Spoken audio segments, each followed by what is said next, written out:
అలాగేనండి, నేను మెనూలో యాడ్ చేస్తాను. ఇంకా ఏమైనా యాడ్ చేయాలా? అలాగే సార్. సరే సార్. ఓకే అండి, చేస్తాను. సరే అండి. ఈ మెనూలో ఎక్స్ట్రా ఐటమ్స్ యాడ్ చేయాలి. యాడ్ చేద్దాం.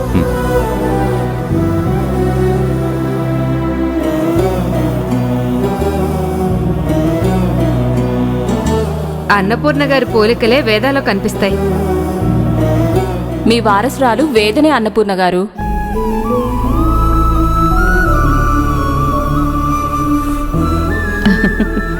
ఏమైంది అన్నపూర్ణ, నీలో నువ్వే మురిసిపోతున్నావు? వేద గుర్తొచ్చిందండి. తనను చూస్తుంటే పెదవుల మీద చిరునవ్వు వచ్చిందండి.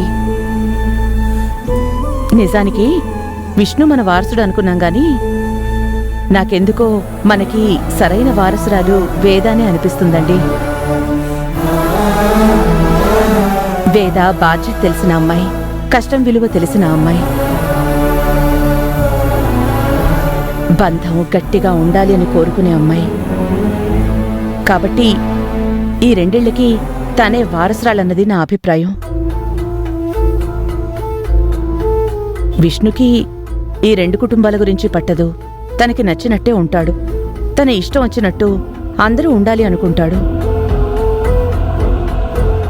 ఎవరి సమస్యల్ని పట్టించుకోడు. కానీ వేద అలా కాదు. రెండు కుటుంబాల గురించి ఆలోచిస్తుంది. రెండు కుటుంబాలు సంతోషంగా ఉండాలని ఆలోచిస్తుంది. జనాలకు కష్టం వస్తే తోడుంటుంది. చూశారు కదా, ఈరోజు వాళ్ళెవరో వచ్చి బాధ చెప్పుకుంటే సమస్య తీర్చమని నా దగ్గరికి తీసుకొచ్చింది. వాళ్ళన్నారని కాదు గాని వేదకన్నీ నా పోలికలే, నా లక్షణాలే, నా గుణాలే. సమస్య వస్తే ఎంత గట్టిగానైనా పోరాడుతుందండి.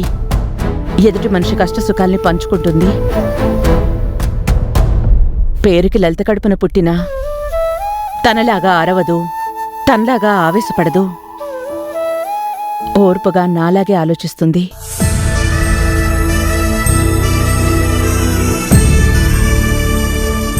మన తర్వాత ఈ రెండు కుటుంబాల బాధ్యత తీసుకునేది వేదానే.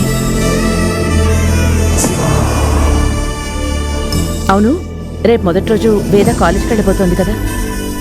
అవును.